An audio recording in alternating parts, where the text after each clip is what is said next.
যে গোনার ভিতরে সবচেয়ে বড় গোনা তো সুদ। এই সুদের বিরুদ্ধে ওয়াজ করি। পয়লা শুক্রবারে সুদের বিরুদ্ধে ওয়াজ করছি। ওয়াজ যখন শেষ হয়েছে হগলে বাড়ি গেছে গা, সভাপতি আমার আলগাত নিয়ে কয়, সবটি কথা আপনি আমারে কইছেন।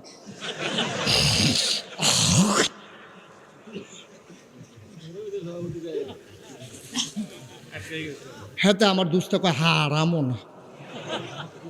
আমি আপনার কয়েম করতাম, আমি নিয়তে করছি সুদের উপরে ওয়াজ করাম, আমি আপনার ফেলছি কয়েম করতাম। আপনি তো সেই ফেল মধ্যে ফেলছেন, কিন্তু প্রতিটি কথা যখন কইছেন সব মানুষ আমার ফেলছাইয়া রয়েছে। তো এটা আমি কিতা করতাম? আমি সুদের বিরুদ্ধে আমি কি আপনার নাম লইছি না কিছু কইছি? আমি সুদের বিরুদ্ধে ওয়াজ করি, আপনার ফেলছাই থাকলে আমি কিতা করতাম? কয় অবশ্যই কেউ না কেউ কইছে আমি যে খাই। আর না হইলে আপনি কোনো এমনি টার্গেট করে কোনো কথাটি কইছেন না, মনে করেন নাই তো আমরা বুঝি না, আমরা এই বাতাসে চুলটি ফাঁকছে না আমরা।